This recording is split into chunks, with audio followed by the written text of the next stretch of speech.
everybody. Welcome back to Phases the Next Level. I'm so excited to be back with you guys again. It is 2020. Happy New Year, everybody. I do pray that you have a blessed and prosperous new year. I am here reporting on Nick Gordon. Nick Gordon was the boyfriend of the late Bobbi Kristina Brown, who was found legally responsible for her death, has died in Florida. Nick's brother, Jack Walker Jr., shared the news Wednesday by writing, quote, "God, why did I have to lose my brother on New Year's," unquote, and adding, quote, "All I can do is cry," unquote. He later shared a tribute post with several photos of himself with Nick. It appears Gordon was hospitalized for a short time before his death. Walker says he was at his brother's bedside and spoke to him in his final moments. Reports say that Gordon died of a suspected drug overdose.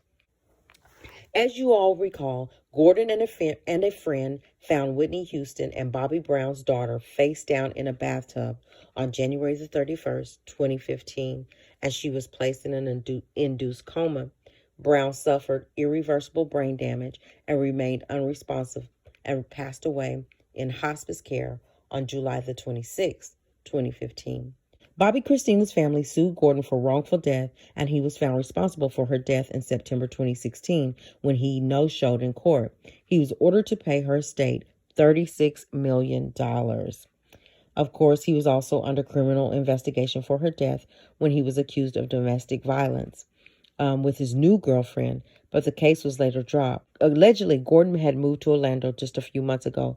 He was 30 years old. It's very sad that this has happened, especially on New Year. If you guys remember kind of the background, how Nick Gordon came into the picture with Whitney Houston and Bobbi Kristina. Bobbi Kristina and Nick were friends, really good friends. So Whitney kind of just took him in as a son, and they were just being raised as brother and sister, like an adopted son. Once Whitney Houston passed away, Bobbi Kristina and Nick announced to the family that they were in love and eventually were going to be married. So they got engaged. Of course, the family did not want this to happen and did everything in their power to get Chrissy away from him. It was alleged that they were doing drugs together, and also that allegedly he was abusing her on a regular basis. It ultimately led to, as I just said before, her being found in a bathtub, unresponsive, and later on died. Anyway, that's just kind of a little background, but it is very sad.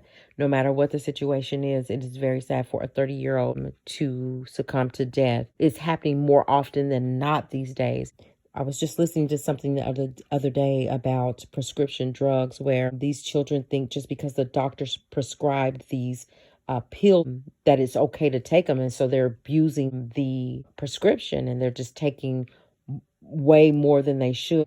Even taking prescription drugs from their parents' cabinets or whoever will give them. So it's a lot of drug saturation all over across the board, not in just one location or another, but across the board.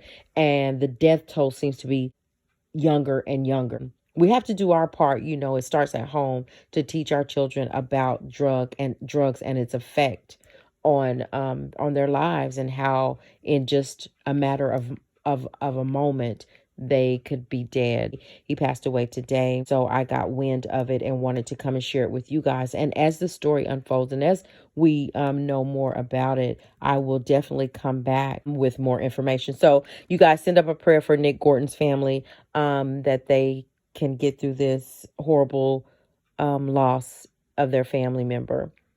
So you guys remember to love one another, love yourselves, and I'll see you soon.